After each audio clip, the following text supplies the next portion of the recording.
Hello friends, आपके अपने channel पर आपका वेलकम है। आज हम जेड प्लांट से एक टोपेरी बनाना सीखेंगे।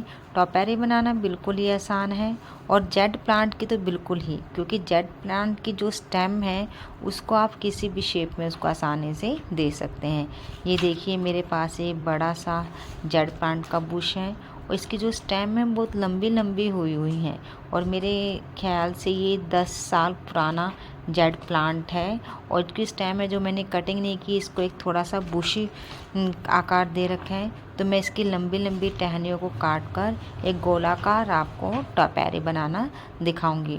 और कुछ दिन पहले मैंने रस्सी और तार की सहायता से एक सर्कल शेप देना उसको शुरू भी कर दिया था। तो वो अब टहनियाँ हैं जो बिल्कुल लग चुकी हैं, तो उसी से हम एक दोबारा से अपने सर्कल शेप की टोपेरी को अपडेट करेंगे। अब आप ये देखिए, मेरे पास बिल्कुल ये गोलाकार तार था जो बिल्कुल एक राउंड शेप है। तो मैंने पहले से अपने गमले में धागे और तार की सहायता से एक गोलाकार देना टोपेरी को देना शुरू कर दिया था।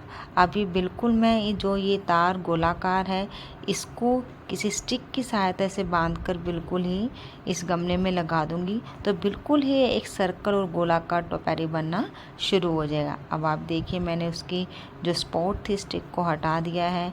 इन टहनियाँ पे छोटी छोटी नई ब्रांचेज आनी शुरू हो गई हैं, क्योंकि मैंने 2 महीने पहले इसमें इन टहनियों को लगा दिया था।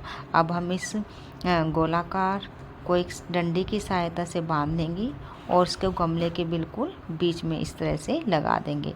आप जो लकड़ी का ये टुकड़ा है इसको छोटा बड़ा भी कर सकते हैं। अब आप ये देखिए, मैंने इस सर्कल को इस गमले में फिट कर दिया है और जो पहले वाली टहनियाँ थी मैं इनको दोबारा से इस तार के साथ इनको अच्छे से बांधती जाऊंगी, क्योंकि ये टहनियाँ हैं जो थोड़ी लंबी हो चुकी हैं और इनकी नई ब्रांचेस भी आना शुरू हो गई हैं। अब इसके साथ एक दो स्टेम और हैं, उनको भी मैं इनको टेप की सहायता से या धागे की सहायता से इनको सर्कल के साथ साथ बिल्कुल बांध दूंगी।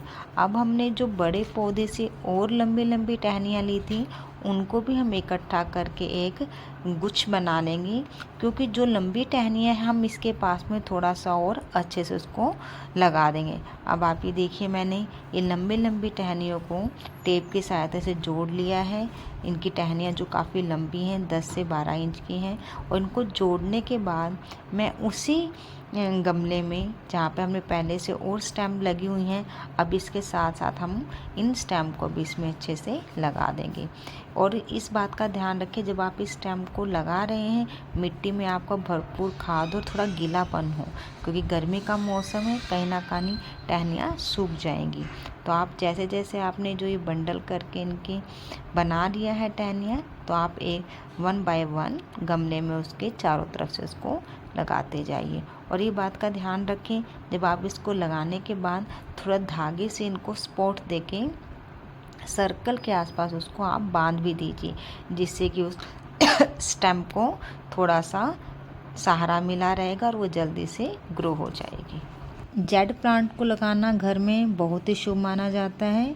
वास्तुशास्त्र के अनुसार ये एक मनी प्लांट है जो घर में सुख शांति और समृद्धि लाता है। अब आप ये देखिए, मैंने स्टेम को ग्रो कर दिया था और ग्रो करने के बाद इन सबको टहनियों को इनके साथ बांध दिया है और ये कुछ दिन बाद ये बिल्कुल अच्छे से ग्रो हो जाएंगी और एक गोलाकार टोपेरी एक अच्छे से बन जाएगी।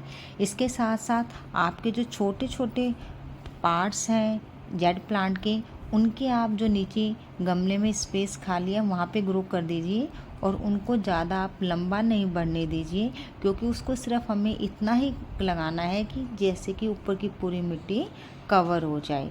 और जो लंबी लंबी टहनियाँ हैं उसके आप साथ साथ जब नई ब्रांचेज आना शुरू हो जाए तो आप उनको हल्का हल्का सा पिंचिंग करना शुरू कर दीजिए, क्योंकि जहाँ से आप पिंचिंग करेंगे वहाँ से और थोड़ी सी आपकी जो टहनी है वो गहरी होती चली जाएगी।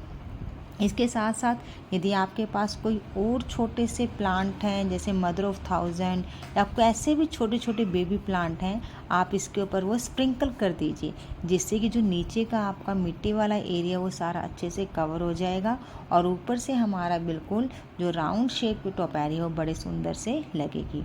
और थोड़ा सा आप इसको पानी ज़रूर डालिएगा, क्योंकि जो आपने छोटे छोटे बेबी प्लांट बनाए हैं वो अच्छे से इसके अंदर ग्रो हो जाएं। और गर्मी का मौसम है, यदि आप इसको और थोड़ा डेकोरेटिव सुंदर बनाना चाहते हैं तो आप इसके अंदर छोटे छोटे पोर्टुलो का प्लांट के स्टेम भी लगा दीजिए और उनको ज़्यादा लंबा नहीं होने दीजिए। जितना आपको लगे कि 4-5 फ्लावर उस पर सुंदर से लगे रहें, जब तक कि हमारे जेड प्लांट्स के रूट्स ग्रो करती हैं तो आपकी वो बिल्कुल ही गमला जो है फूलों से वो भर जाएगा। Thank you for watching this video.